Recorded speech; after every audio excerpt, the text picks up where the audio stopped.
You made me clean my entire pantry out over the course of 2 days, so now, per your request, I've organized the basement all morning so that I can give you a basement tour. So here we go. This is my playroom. This is essentially the laundry room, but it's a whole other kitchen. It's where I do all of my canning and food science. Microgreens, sprouts, freeze drying, all of these things. I'll show you around a little bit, okay? There's the pressure canner. This is what I use for doing all of my canning. Obviously, this is not an Instant Pot. Here's the dryer and the washing machine. Pretty standard. I think you understand all that.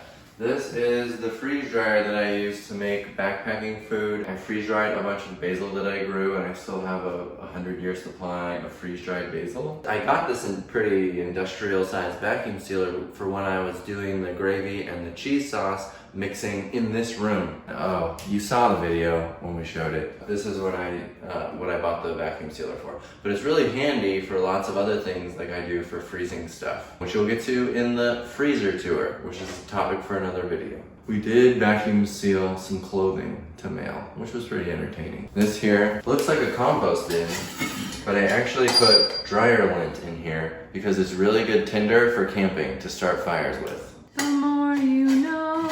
There's still some dust up there, Dylan.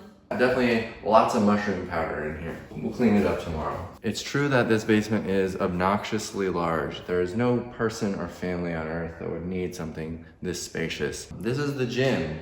What can I tell you? I built this pull-up bar out of gas pipe. It's pretty cool. Got the air bike there. This is where I keep my little lifting journal and my water. Ramen chair deal, decline bench, adjustable dumbbells here, various barbells. Dylan, what's this? Can you try it? Heck yeah. Clearly we've got some practicing to do on the Indo board. Some ab mats, these are fun. X-pole. I have no idea, what is this, Reeves? You can do whatever you want on that. That's a yoga wheel. I'm really good at hula hoop.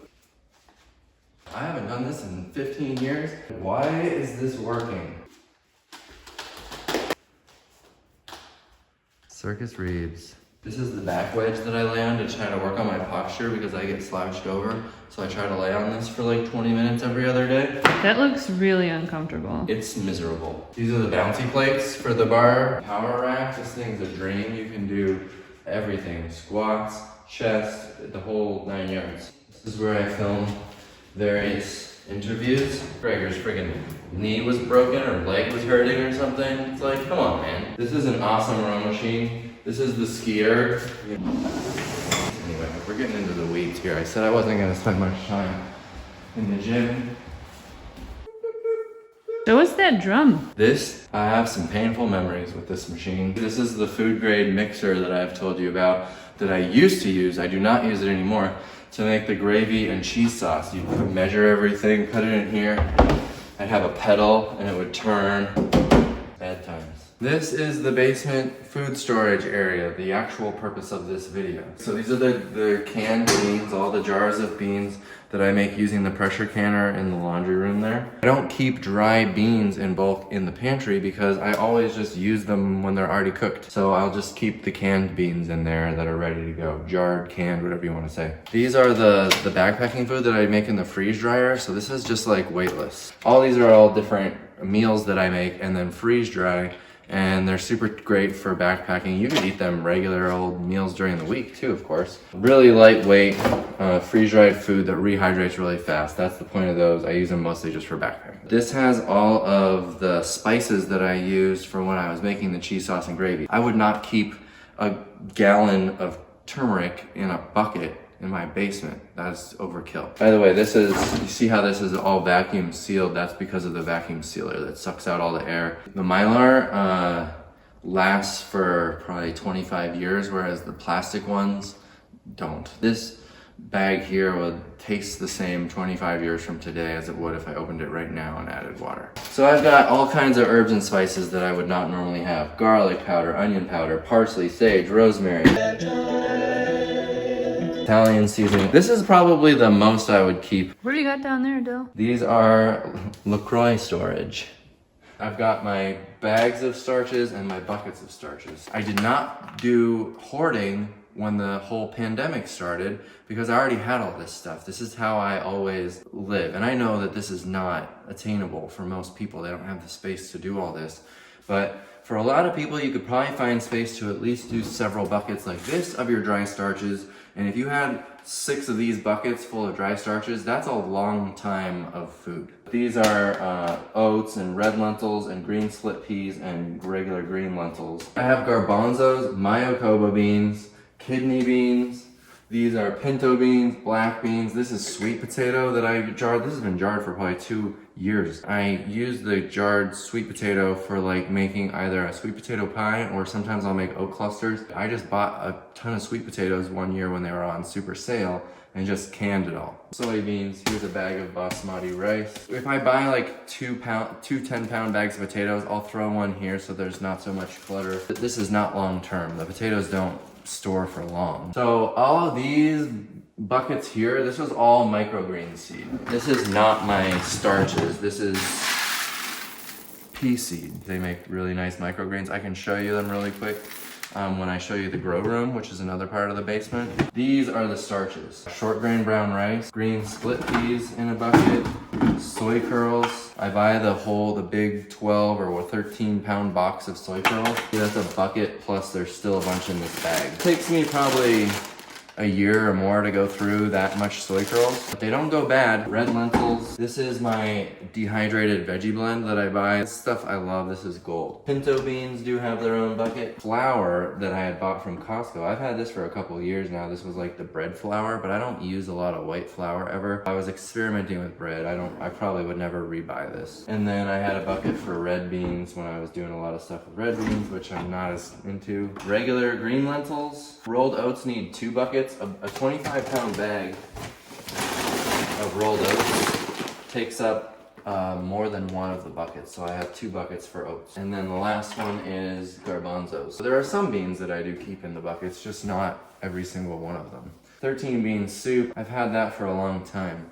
And I made it this week, so it didn't really go bad. Like the beans didn't lose their proper form or anything. And by the way, any of these buckets and fancy lids and stuff, it's all in the gear link down below in the description box. This is just some more extra food. So like if I buy a bunch of cumin seed, I'll put the rest and I'll vacuum. That vacuum sealer can also vacuum things into a jar. So this lid is vacuumed on here.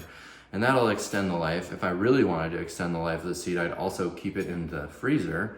But I haven't had any issue. Once you get the air out, it does a pretty good job. I got 4 of these. I don't usually keep 4 extra bottles of Kirkland's, the Costco no salt seasoning, but that's how much I have right now, apparently. These are soybeans, so if I want to make yogurt, I love this brown rice ramen from Costco. And you know how Costco like goes out of stock on things and then they don't get it back for a long time, if ever? So I have like 5 bags of this that I like always keep a lot of this brown rice noodles because I just think they're super tasty. Some olives, tomato paste. I had a lot of canned beans, then I started jarring them. I like to still use the canned beans. I was talking about this in the pantry tour because the texture's not quite as mushy. And then some more diced tomatoes and tomato sauce that I have. Some more pea seed. And that's pretty much the food storage area. Any questions? All of my bulk stuff I get from Winco. Obviously other places have bulk, but Winco allows you to pre-order and buy them in the 25-pound bags. We could do a longer video on the grow room and the microgreens stuff, but I'll show you what I've got going on. Many of you remember that I talked about how I sold microgreens to chefs in local restaurants. Well, that's not a very good business right now, as you can imagine. I have a lot more space for growing microgreens than I need right now. So these are the peas that I showed you, those speckled peas. This is what they look like after about 10 days. I just cut them off like this, snip, snip, snip, and I use them for my smoothies. They're nice and sweet, very nutrient dense. And I can just grow them under lights like this. I don't have to rely on a grocery store for anything. It's just water and then these like cocoa pads that I grow them on. Reeves and I were experimenting with growing food on this rack, so having more space and then doing whole heads of lettuce. We don't have any going right now. We're gonna start that experiment again soon. This is the water that I used for the microgreens, the dehumidifier. When I was growing, if I had like 15 trays of microgreens going in here for restaurants, it gets very humid in here because the plants are constantly perspiring. So this keeps the humidity down in here. My little fermentation fridge that I made. And I do it in this little fermenting fridge because I don't do it with salt. So I try to keep a really constant temperature to make sure that all the right things are growing. What? You're wondering what's behind this massive wall of curtain? Come on, let me show you. Come into the swag room. This is the coolest living room you've ever seen. We have this nice bunk bed. That's comfortable. I love this room. This is our guest book. Why are there no signatures? We don't have guests. They're not allowed right now. Here are our paint night pictures that we did. I wonder which one's yours. My beautiful sunset. Everything in here has a story. Here's Reeves' multi-record disc changer. One guitar. Could use some tuning. Sounds like it's ready for your band. Should I do my Kate Winslet impression? This is our mermaid fin blanket. That's Phil. And that's the swag room. You may leave. I hope you enjoyed this obnoxious basement tour. Check out next week's video. We're gonna do the freezer tour, maybe the refrigerator tour along with it. Thanks for watching this one. I'll see you on the next one. Bye.